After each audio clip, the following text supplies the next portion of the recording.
여러분, 인류 역사상 가장 큰 사건이 여러분은 뭐라고 생각하십니까? 한 가지만 꼽으라면은 여러분은 무엇을 말씀하시겠습니까? 하나님의 아들이신 인간 예수님이 인간의 모습으로 오신 이 사건이야말로 역사상 가장 위대한 사건이 아닌가. 세계 연호를 예수님의 탄생을 기점으로 해서 BC와 AD로 구분을 하고 있습니다. 자, 이것은 바로 예수님이 역사의 중심이다라는 것이죠. 히스토리가 히스 스토리잖아요. 하나님의 이야기가 역사인 것입니다. 그러므로 우리가 이 역사 안에서 하나님을 발견하지 못한다면 아무리 역사 공부 많이 하고 박사학위 몇 개를 받았다 할지라도 그건 다 헛수고입니다. 자, 그렇다면 여러분의 생애에 있어서 가장 위대한 사건은 무엇일까요? 한 가지만 꼽으라면 무엇을 꼽을 수 있겠습니까? 결혼입니까? 사업에 성공하신 겁니까? 집 산 겁니까? 여러분 노벨상 받은 겁니까? 예수님의 탄생이 지금까지 인류 역사상 가장 큰 사건이라면 오늘 우리 생애에 있어서 가장 큰 사건은 어떤 사건이 되어야 될까요? 우리가 예수님을 만난 사건이 내 인생의 가장 큰 사건이 될 줄로 믿습니다. 그렇게 볼 때 우리 생애도 BC와 AD로 나누게 돼 있어요. 이것을 우리가 터닝 포인트라고 합니다. 예수님을 만난 사람들의 공통점이 있죠. 그들이 다 터닝 포인트가 있다는 것입니다. 만약 여러분 인생을 아직까지 내 삶을 돌아볼 때 이런 터닝 포인트가 없다. 그렇다면 여러분 한번 의심해 봐야 돼요. 내가 정말로 예수님을 만났는가? 내가 정말로 구원받았는가? 정말 진지하게 고민하셔야 됩니다. 우리가 예수님을 구주로 믿음과 동시에 어떤 역사가 일어납니까? 지옥에서 천국으로 바뀌게 돼요. 우리의 신분이 바뀌는 것입니다. 사망에서 생명을 얻게 되는 것입니다. 우리의 삶이 어둠 가운데서 빛 가운데 나오게 된 것입니다. 절망 가운데서 소망을 얻게 된 것입니다. 오늘 여러분에게 이러한 은혜와 축복이 있으시기를 주님의 이름으로 축원합니다. 오늘 보면 마태복음 16장은 너무나 유명한 말씀이죠. 예수님께서 빌립보 가이사랴 지역에 오셨을 때 제자들에게 물으신 내용입니다. 너희는 나를 누구라 하느냐? 이 질문의 의도가 무엇일까요? 우리 주님께서 항상 질문하신 것은 다 의도가 있습니다. 먼저는 이 가이사랴 빌립보라는 지역이 황제의 이름을 기념해서 세운 도시거든요. 이름 자체가 그런 것뿐만 아니라 그 지역 안에는 바로 웅장한 신전이 있습니다. 이 화려한 신전 앞에 서게 될 그 예수님과 제자들의 모습을 한번 보세요. 갈릴리 저 촌에서 온 예수님과 예수님의 제자들 얼마나 초라할까요? 그 제자들이 어떻게 생각할까요? 이거는 마치 저 시골에 정말 집 몇 채밖에 없는 그런 시골에 살던 사람이 생전 처음으로 서울에 여행을 와가지고 광화문의 세종문화회관 앞에 딱 섰을 때 그 기분 좀 기죽지 않겠습니까? 여러분 혹시 세상적으로 잘 나가는 친구들 앞에서 혹시 주눅 들은 적 있으세요? 나는 믿는데 믿지 않는 친구가 나보다 더 잘 나가는 거예요. 그때 여러분 혹시 기죽지 않습니까? 오늘 주님께서 바로 제자들의 그 길을 살려주시기 위해서 너희는 나를 누구라 하느냐? 주님이 어떤 분이신가를 지금 깨우쳐주기 위해서 질문하고 있다는 것입니다. 자, 이것이 첫 번째 의도고요. 두 번째는 주님께서 너희는 나를 누구라 하느냐? 이것이 이 당시 베드로와 제자들에게만 하신 질문이 아니라 오늘 저와 여러분에게 묻고 있는 동일한 질문이라는 것입니다. 여러분 예수님을 누구라고 생각하십니까? 지금 주님은 여러분의 대답을 듣기를 원하세요. 여러분 제가 예언합니다. 언제가 우리는 하나님 앞에 설 날이 오게 될 것입니다. 반드시 하나님 앞에 서게 될 거예요. 그때 이 질문 받을 수 있어요. 당황하지 마시고 황당하지 않으려면 우리가 미리 준비하셔야 돼요. 로마서 10장 9절에 보면은 내가 만일 내 입으로 예수를 주로 시인하며 그랬습니다. 자, 여기 시인에는 두 가지 의미가 있는데요. 우리가 이 신앙 고백이라는 것이 무엇이냐? 바로 내 믿음을 고백하는 것. 이것이 바로 신앙 고백이라는 거예요. 또 하나, 두 번째는 내 입으로 시인하지 않으면 아무 소용이 없다는 것입니다. 남의 입 빌려다가 사랑하는 아내가 하는 말로, 사랑하는 남편이 말하기를 이렇게 해서는 도저히 구원받을 수 없다는 것입니다. 오늘 여러분은 예수님을 누구라고 생각하십니까? 정말 한 사람 한 사람들에게 물어보고 싶어요. 여러분 오늘 이 질문에 대답하실 수 있어야만 됩니다. 여러분은 뭐라고 대답하시겠습니까? 지금 다른 제자들은 갑작스러운 질문에 당황했지만 베드로는 이때를 놓치지 않았어요. 당당하게 주는 그리스도시요 살아계신 하나님의 아들이십니다. 정말 수제자로서의 면모를 여기서 나타낸 겁니다. 주님의 칭찬을 받죠. 오늘 베드로의 이 고백을 통해서 예수님은 누구신가 우리가 함께 같이 생각하면서 오늘 은혜를 같이 나누기를 원합니다. 먼저 베드로가 고백한 주는 그리스도시요. 이 그리스도는 누구를 말할까요? 그리스도는 바로 기름 부음을 받은 자다라는 뜻입니다. 구약에 기름 부음 받는 세 사람이 나오는데 세 가지의 직분이 나오죠.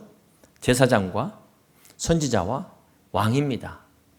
이것은 바로 예수님이 그리스도로 오셨다는 말은 예수님이 바로 대제사장으로 오셨고 예수님이 바로 선지자로 오셨고 예수님이 바로 왕으로 오신 진정한 그리스도다라는 것을 말씀하고 있습니다.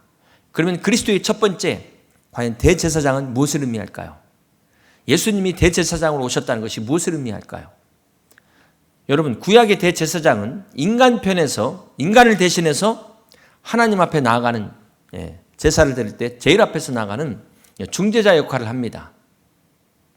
그런데 히브리서 10장 4절에 보면 이런 말씀이 있어요. 이는 황소와 염소의 피가 능히 죄를 없이 하지 못함이라. 무슨 말입니까? 1년에 한 번 짐승의 피를 드리는 이 제사로도 결코 우리의 죄를 사할 수 없다는 것입니다. 자, 이것은 구약의 제사를 드리지만 이것이 결코 우리를 구원하지 못한다는 거예요. 네. 자, 그런데 우리가 왜 구약의 이 제사의 의미가 무엇일까요? 왜 구약의 이스라엘 백성들은 제사를 드렸을까요? 이것은 단순한 상징의 의미입니다. 이거 한마디로 오프닝 게임이라는 거예요. 여러분, 하나님께서 구원의 계획을 어느 날 갑자기 충동적으로 세우신 것이 아니라 창세전에 미리 예비하셨다라고 말씀을 하고 있습니다. 우리 히브리서 9장 11절과 12절 말씀을 같이 한번 봅니다. 그리스도께서는 장래 좋은 일의 대제사장으로 오사 손으로 짓지 아니한 것 곧 이 창조에 속하지 아니한 더 크고 온전한 장막으로 말미암아 염소와 송아지의 피로 하지 아니하고 함께 있습니다. 오직 자기의 피로 영원한 속죄를 이루사 단번에 성소에 들어가셨느니라. 그렇습니다. 주님께서 진짜 구약의 그 제사장들, 이건 오프닝 게임이고 상징이고 대제사장으로 주님이 오셔서 어떻게 하셨어요? 그 죄 없으신 몸으로 우리를 대신해서 피 흘려 죽으심으로 말미암아 십자가에서 단번에 우리의 죄를 사하셨다는 것입니다. 네. 구약의 제사는 바로 이것을 예표하는 것이다. 네. 그리고 신약에서 주님이 이렇게 이루셨다라고 히브리서 기자를 통해서 말씀하고 있어요. 그러므로 이제 더 이상 우리가 제사를 드릴 필요가 없게 된 것입니다. 얼마나 감사한 일이에요. 우리도 만약 예수님 아니면은요, 지금 어떻게 해야 돼요? 각자, 요즘 같은 데 어떻게, 각자 집에서 잡아야 돼, 자기가. 네. 잡아가지고 피 빼고 각 뜨고 불에 태우는 제사를 드려야 되는데, 이 보통 일이 아니잖아요. 주님이 지금 십자가에서 단번에 이루셨다는 것, 더 이상의 제사가 필요 없다는 것, 이게 얼마나 큰 축복인지 모릅니다. 주님이 대제사장으로 오셨기 때문에 그래요. 그 주님이 지금도 하나님 보좌 우편에서 우리를 위하여 간구하고 계신다는 것입니다. 중보하고 계신다는 것입니다.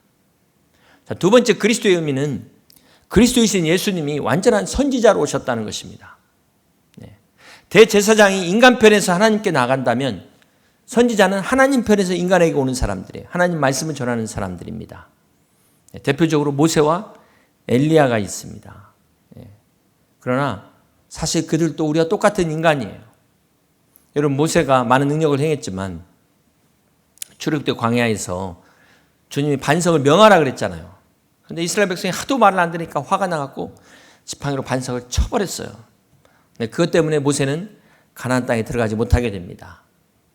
또 엘리야는 갈멜산에서 우리가 너무나 잘 아는 바알과 아세라 선지자 850대 1 싸움에서 혼자 이겼어요. 그런 엘리야가 이세벨이라는 여자가 막 복수하겠다고 하니까 그 당당했던 패기가 어디로 갔는지 걸음 하나 살려라 하고 도망갔잖아요. 네. 이게 바로 엘리야였다는 거예요. 그런가 하면 그 엘리야의 영감을 갑절로 받았다는 그 제자 엘리사는 어떻습니까? 어린 애들이 대머리라고 놀렸다고 저주했어요. 자기 감정조차 컨트롤 안 된 선지자였어요. 만약 요즘에 이런 목회자들이 있다면 어떻게 될까요? 옛날의 선지자나 지금의 목회자나 똑같은 인간이라는 것입니다. 연약한 인간이에요. 여러분들이 우리를 자세히 볼수록 실망할 수밖에 없습니다. 하나님의 말씀을 전하지만 저희는 여전히 연약한 인간이기 때문에 그렇습니다. 하지만 우리 주님은 완전하신 분이라는 거예요. 믿으십니까? 그 주님께서 요한복음 6장 38절에 내가 하늘에서 내려온 것은 내 뜻을 행하려 함이 아니요 함께 있습니다. 나를 보내신 이의 뜻을 행하려 함이니라. 그렇습니다. 주님은 자신의 뜻이 아니라 하나님의 편에서 보내신 하나님의 뜻을 행하신 진정한 선지자라는 것입니다. 이것이 바로 그리스도로 오신 예수님의 모습이에요. 세 번째는 그리스도로 오신 예수님은 바로 만왕의 왕으로 오신 분이십니다. 여러분 성경의 수많은 왕들이 진짜 만왕의 왕인 예수님을 예표하는 거죠. 그 왕들 중에 그나마 훌륭한 왕이 다윗입니다. 다윗. 하나님 마음에 합했던 다윗. 그렇지만 우리가 너무나 잘 아는 것처럼 다윗도 인간이기 때문에 죄를 짓고 허물로 인해서 그 집안에 칼이 떠나지 않았을 뿐만 아니라 이스라엘 많은 백성들이 고통을 받았어요. 그렇지만 우리 예수님은 진짜 왕으로 완전하신 왕으로 오셔서 사단의 권세를 깨뜨리시고 이 땅에 하나님의 나라를 세우신 것입니다. 그래서 우리의 진짜 왕은 예수님이시다. 예수님만이 만왕의 왕이시고 참된 영원한 왕이시라는 것입니다. 그 주님께서 요한복음 10장 28절에 이렇게 말씀하십니다. 내가 그들에게 영생을 주노니 영원히 멸망하지 아니할 것이요 또 그들을 내 손에서 빼앗을 자가 없느니라. 바로 진짜 왕이신 예수님이 우리와 끝까지 함께 하셔서 우리가 이 세상 떠나는 날 아버지 앞에 가는 그 순간까지도 영원히 함께 하신다는 것입니다. 사랑하는 성도 여러분, 이렇게 예수님이 바로 진정한 대제사장으로 오신 분이시고 완전한 선지자로 오신 분이시고 우리의 만왕의 왕 되시는 그리스도시다라는 것입니다. 이것이 주는 그리스도시오라는 고백의 의미예요. 두 번째 베드로의 고백에서 살아계신 하나님의 아들이십니다 라는 고백의 의미는 무엇일까요? 창세기 3장 15절에 내가 너로 여자와 원수가 되게 하고 내 후손도 여자의 후손과 원수가 되게 하리니 여자의 후손은 내 머리를 상하게 할 것이요 너는 그의 발꿈치를 상하게 할 것이니라. 여기서 여자의 후손은 누구를 말할까요? 모든 인간은 남자의 후손입니다. 아담의 후손이라는 얘기죠. 다시 말해서 이거는 모든 인간은 아담의 죄의 영향 아래 다 놓이게 됐다는 것입니다. 단 한 사람도 예외가 없다는 거예요. 그래서 시편 51편 5절에 보면은 시편 기자가 이렇게 고백합니다. 내가 죄악 중에서 출생하였으며 어머니가 죄 중에서 나를 잉태하였나이다. 인간의 성악설이 나온 이유가 다른 게 아니라 바로 우리 안에 이 죄의 유전적인 이 성향 때문에 가르쳐주지 않아도 죄를 짓는 그 어린아이 모습을 통해서 우리가 알 수 있는 것처럼 남자의 후손으로 온 모든 인간은 죄의 영향 아래 놓이게 된다는 거예요. 그러나 우리 주님은 여자의 후손으로 왔다는 거예요. 성령의 능력으로 잉태하사 동정녀 마리아에게 탄생하신 것은 바로 죄 없으신 하나님의 아들로 오셔야만 했기 때문에 여자의 후손이라고 말하고 있는 것입니다. 여자의 후손 의미가 이렇게 깊은 의미가 있어요. 여러분 그리스도가 여자의 후손으로 오셔서 이 사단 마귀의 권세를 깨뜨리실 것을 심판하실 것을 예언하고 있는 말씀이에요. 자, 두 번째 이것은 누구에 관한 예언일까요? 창세기 22장 16절부터 18절입니다. 자, 이르시되 여호와께서 이르시기를 내가 나를 가리켜 맹세하노니 내가 이같이 행하여 내 아들 내 독자도 아끼지 아니하였은즉. 이거 누구에게 주신 말씀일까요? 여기 보면 아브라함에게 주신 말씀이라는 걸 알 수 있죠. 내가 내게 큰 복을 주고 내 씨가 크게 번성하여 하늘의 별과 같고 바닷가의 모래와 같게 하리니 내 씨가 그 대적의 성문을 차지하리라. 여기서 내 씨는 누구를 말할까요? 또 내 씨로 말미암아 천하 만민이 복을 받으리니 여기 내 씨는 누구를 말할까요? 여러분 이게 지금 아브라함에게 하시는 말씀이다 그랬는데 그리스도가 바로 아브라함의 자손으로 올 것이라는 그 예언의 말씀이에요. 이 말씀을 언제 아브라함에게 주셨냐면은 그 앞에 힌트가 나오잖아요. 내 아들 독자도 아끼지 아니하였은즉 바로 그 앞에 아들 이삭을 바치는 그 사건 후에 하나님께서 아브라함을 축복하시면서 하시는 말씀이 오늘 우리가 함께 본 이 말씀입니다. 우리가 성경을 이해할 수 없는 부분 중에 하나가 또 이 부분이기도 해요. 어떻게 사랑의 하나님이 자식을 제물로 바치라고 할 수 있는가? 여러분 이거 이해하실 수 있겠어요?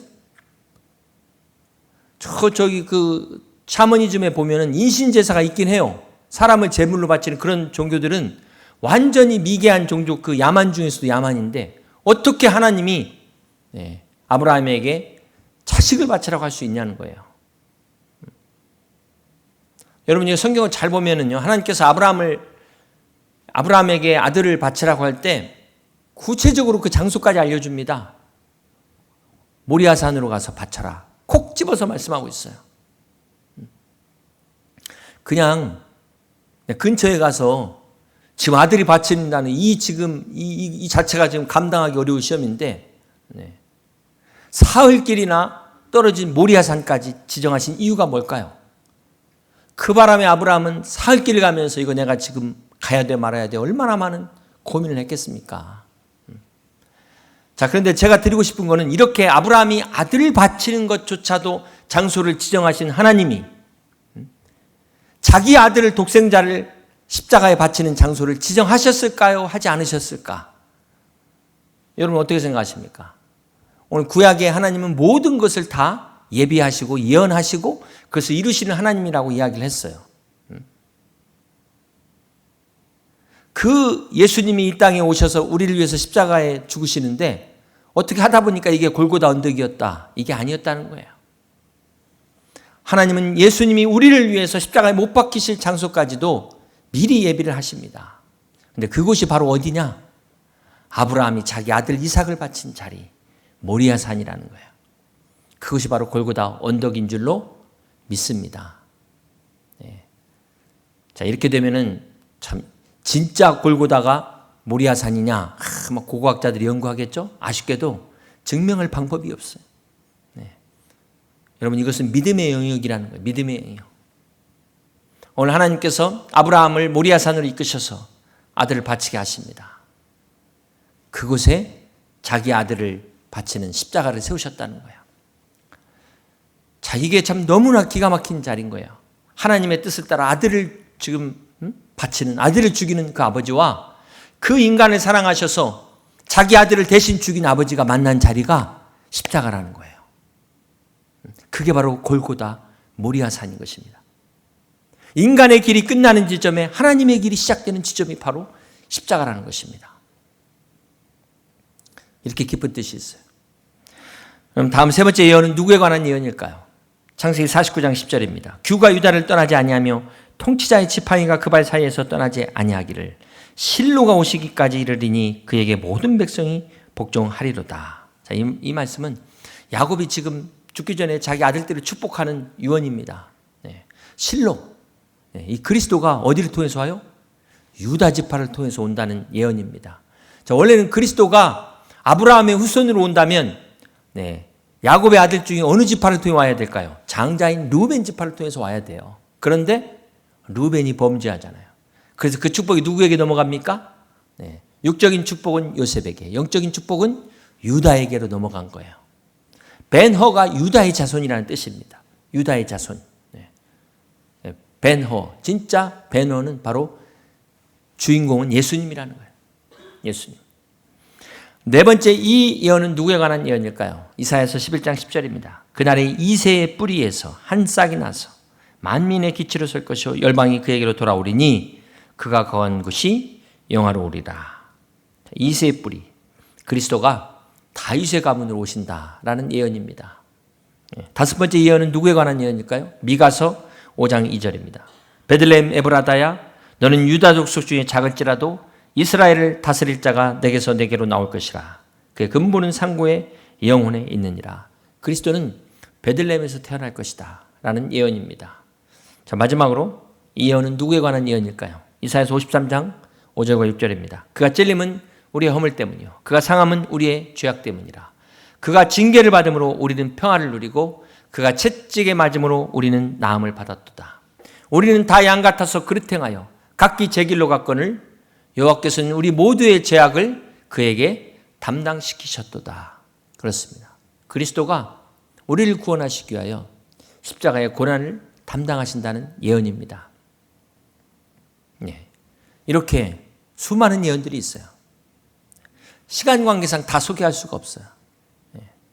여러분, 성경의 이 구약의 그리스도의 이 예언을 찾는 이 기쁨이 얼마나 큰 줄 아세요? 막 숨은 보물 찾기와 같은 거예요. 이게. 여러분, 이 땅에 수많은 종교가 있지만 이 구약의 예언대로 오셔서 그렇게 사시고 죽으시고 부활하신 분은 예수님 한 분뿐입니다. 여러분, 믿으십니까? 우리가 성경을 알면요, 성경을 제대로 알면 절대로 이단에 빠질 수가 없어요. 여러분, 한번 생각해 보세요. 솔직히 저 개인도 제가 지금까지 한 약속 지키려고 노력하지만 다 지키지 못했어요. 우리 개인이 내가 한 약속도 내가 못 지키는 판에 어떻게 수천 년 전에 예언하고 수많은 선지자들이, 서로 얼굴도 못 본 선지자들이 그 예언한 그 예언을 어떻게 한 개인이 다 이룰 수 있습니까? 이건 불가능한 일이에요. 이건 인간은 죽었다 깨어나도 불가능한 일이에요. 오직 하나님만이 가능하신 겁니다. 하나님만이. 그러니까 예수님이 하나님이시라는 증거가 그냥 성경을 통해서 깨달아질 수밖에 없는 거예요.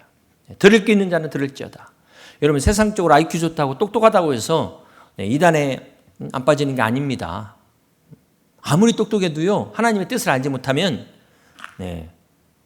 넘어갈 수밖에 없어요. 인간의 지혜를 우리가 구별하는 것이 아니에요. 그러므로 그리스도가 여기 있다 저기 있다 절대로 속지 마시고 이제는 다시 오실 주님밖에 없어요. 깨어서 말씀 안에서 분별하실 수 있기를 주님의 이름으로 축복합니다. 여러분, 결론적으로 베드로의 고백은 예수님이 그리스도십니다. 예수님의 인성을 인정하고 있어요. 예수님이 살아계신 하나님의 아들이십니다. 예수님의 신성을 인정하고 있어요. 이 두 가지를 다 인정하고 있는 겁니다. 베드로가 이렇게 주는 그리스도시요 살아계신 하나님의 아들이시니다 그러니까 주님께서 복되도다 바요나 시모나 이를 깨닫게 한 것은 혈육이 아니요 아버지가 깨닫게 하신 거라고 말씀하시잖아요.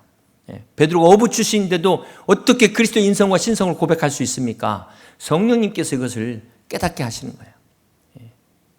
예수님이 하나님의 아들로 인간의 몸을 입고 오신, 우리를 구원하시기 위해 이 땅에 오신 그리스도라는 것을 깨달았다는 거예요. 사랑하는 성도 여러분, 오늘 우리도 베드로처럼 하나님이신 예수님이 나를 구원하시기 위해서 이 땅에 그리스도로 오신 구세주, 구원자이심을 믿으시기를 주님의 이름으로 축원합니다. 여러분, 왜 인생이 힘듭니까?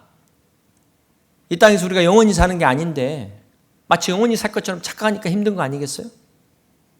고향으로 가는 길에 고속도로 타다 보면 휴게소 있지 않습니까? 저는 휴게소에서 이 호두 과자를 제일 좋아하는데요. 휴게소 들리다가 거기서 라면으로 김밥으로 끼니 때운 것 때문에 슬퍼하는 사람 저 한 명도 못 봤어요.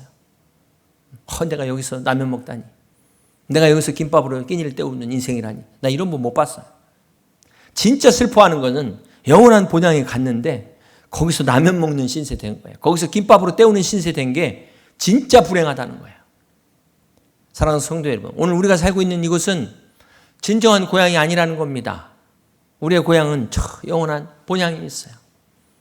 그러므로 우리는 더 나은 지금 본향을 향해서 가는 나그네와 같은 순례자라는 것을 잊지 마셔야 돼요. 그때 우리가 금이 환영하기 위해서는 어떻게 해야 됩니까?